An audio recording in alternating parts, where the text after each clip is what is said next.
My name is April Groh, and I'm a fifth-year PhD student at UC Santa Cruz. Last year, I was an intern at Disney Reaserch Pittsburgh, which is a small offshoot of Disney that explores a lot of new possibilities that are 5, 10, 15 years out.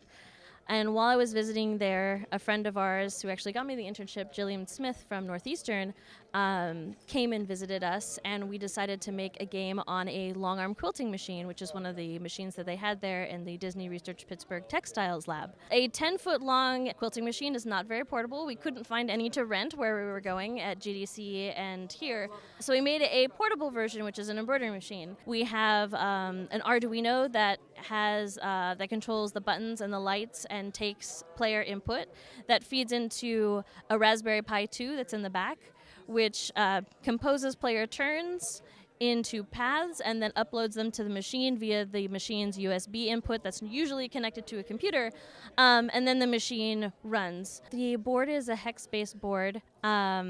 The inspiration behind it was that quilts are sort of hex-based. They have a long history in hexes and hand piecing, and board games also have a lot of hex-based inspirations, like Settlers of Catan.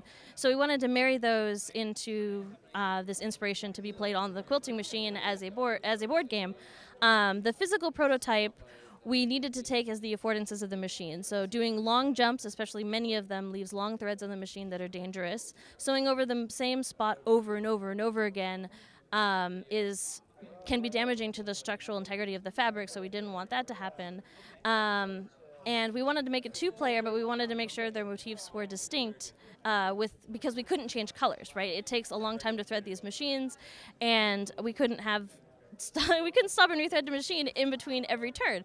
So we had to have one line as sort of a pen that didn't get picked up from the board, or two players would have two separate colors and pick up where the last one left off. And they would sort of draw their path over these different boards. And we iterated from that point different styles, like where we should put the town hexes, how do we motivate people to distribute their sewing over the entire surface so that there's no super sparse sewing, things like that. People can find out more at our website, www.disneyresearch.com/project/threadsteading, which is our name. You can also Google threadsteading. All of the articles and stuff that people have talked about us generally link back to that webpage.